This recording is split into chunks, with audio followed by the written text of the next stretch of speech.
Besides using what you know and your capacity to evaluate subjective phenomena such as food and the arts, you can find promising article material in things you believe. The more passionately, the better. In 1994, Quebec writer Carol Krentz got so fed up with the fact that no country would lift a finger to help Bosnia that she wrote an opinion piece and called the editor of the Montreal Gazette to warn him that it was on its way. After receiving it, the editor called her to ask for a tighter focus and then published the revised piece the day after the Sarajevo marketplace was bombed. Through the wire services, the story appeared in the Calgary Herald as well as in Montreal, prompting more than 1,000 people to write Krentz letters in response. It succeeded in moving so many people, she says, stirred up a lot of political activism, and made me feel better for having done something to coax everyone out of their stupor and pay attention.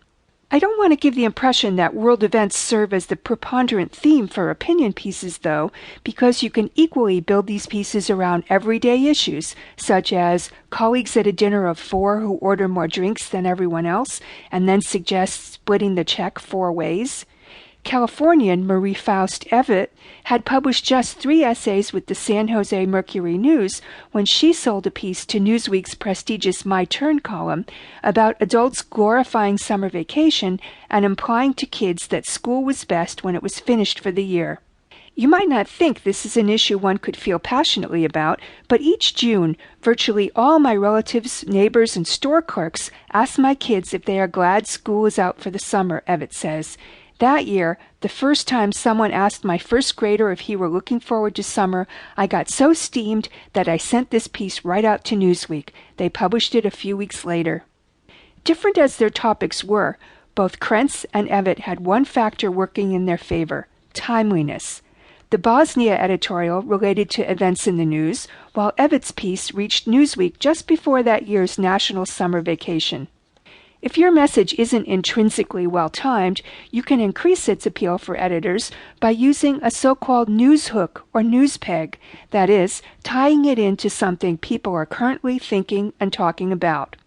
Judith Schlesinger, a clinical psychologist in Dobbs Ferry, New York, felt moved to sound off when she heard both President Clinton and the governor of Oklahoma refer to the Oklahoma City bombers as evil. Her piece used that as the lead for her reflections on what it meant that her field of psychology never used such moralistic language. Instead, whether it's Charles Manson, Jeffrey Dahmer, or Susan Smith in question, psychologists seem to examine criminals' motives so minutely that they wound up obscuring the misdeed itself. Schlesinger mentioned recent signs that psychology was beginning to narrow its gap with respect to religious perspectives, another timely element. Her editorial ran in 9 editions of the Gannett newspaper chain in Westchester and Putnam counties. To capitalize on the timeliness factor, you have several options. One is to seize the inspiration of the moment and to finish and submit your essay that very day or the next. Since newspaper editorials usually run from 600 to 800 words, that shouldn't present insuperable problems for many of you. Call your target newspaper's editorial department to find out if they prefer to receive your timely editorial by email or some other way.